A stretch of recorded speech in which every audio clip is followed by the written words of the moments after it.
Hello, my lovely kings and hopefully queens out there. Today we're going to be learning how to install a new radio into your car. This can either be replacing your stock radio or just getting a newer, probably, hopefully better aftermarket radio. First, what you want to do is you want to remove the old radio from your car, and you want to see if you have an audio harness that is already connected. It should be the middle harness that's in between the car harness and the radio's harness. If you don't have one, you can easily get one at any automotive store or even Walmart. And also, I'm going to be leaving a link in the description below where I will put everything that I use to do this project. If you don't have manuals for the radio or the audio harness, I would definitely take a second to look that up online and just look at the legend for the wires and see if they match up. Most likely they will be color coded to the same standard, and a confirmation of that will allow you to not have to reference the manuals every time you do a new set of wires, but instead just focus on color matching the wires together. After you've got that all figured out, then you're ready to start the actual soldering process.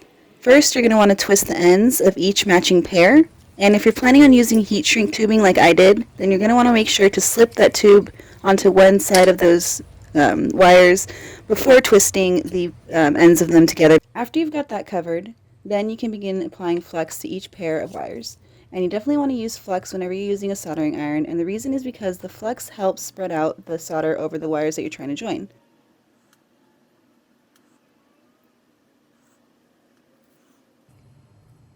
And you can just apply the soldering iron to the solder that's on the join that has the flux on it, and the flux will help spread out the solder over the entire piece that you're trying to join together. And I'm going to slow down this part just a little bit just to show you guys really what's going on when I apply the soldering iron to the solder with the joining pieces. As you can see, the flux helps it instantly just melt in and around and all up and down the piece that I'm joining. And then after you've soldered it, you can move the heat shrink tubing over to cover the soldered piece, and then just use a light amount of heat to shrink the tubing until it's shrunk over the entire piece. So now that you've gotten all of those pairs of wires connected, now you're ready to actually install the radio into the car. You will notice that there are 3 wires that actually do not have matching pairs. So I just tape over some electrical tape over it so it doesn't cause any kind of noise, and then I move on. Another wire that you will find does not have a matching pair is the ground wire. That wire is supposed to be connected to the ground cable that is connected and bolted on to the chassis of your car. Attach a ground cable to that bolt. Solder the cable to the cable that's connected to your harness. And then you want to make sure that your radio harness is plugged in, of course. Your DIN cable or your DIN cable, that goes to your actual amplifier for the 2001 Mitsubishi Eclipse, and you just have to basically plug that into your radio. Now your radio might have 2 ports, not 4, and if it does, then you want to get an adapter like you see here. This is a 2 female 1 male adapter, and it allows you to change 4 cables essentially into 2 cables. And you'll notice that on the DIN cable set that there will be 2 pairs, and just basically each pair you use 1 adapter for. And then you can just plug it in to your car radio.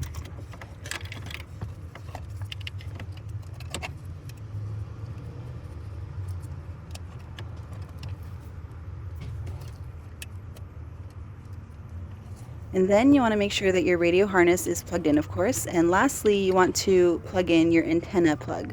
And that should just be hanging out loosey-goosey inside the cavity of your car. You probably unplugged it when you removed the previous radio. So wherever that is laying around, just take it, plug it into your new radio. And then that's it for all the plugs, cables, and wires. After that, you can just take it and put it inside the frame.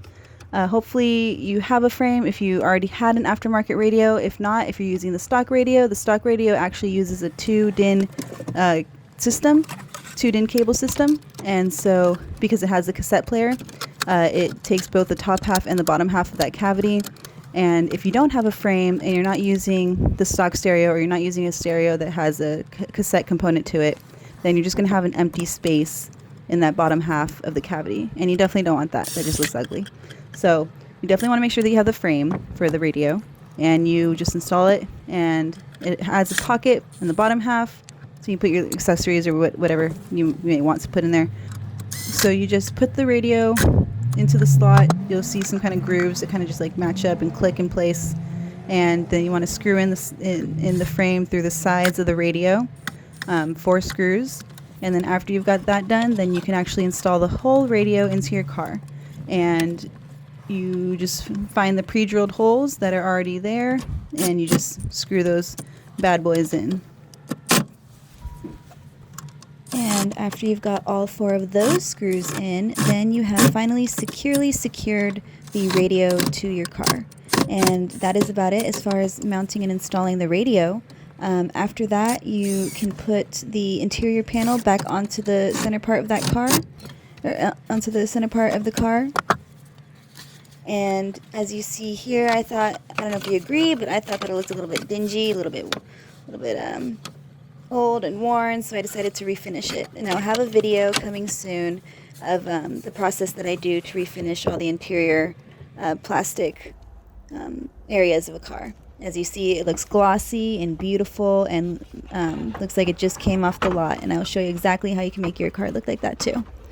So that's the entirety of the installation. After you have that interior panel put on there, you want to make sure that you install it with the mounting bolts or the mounting screws at the bottom there.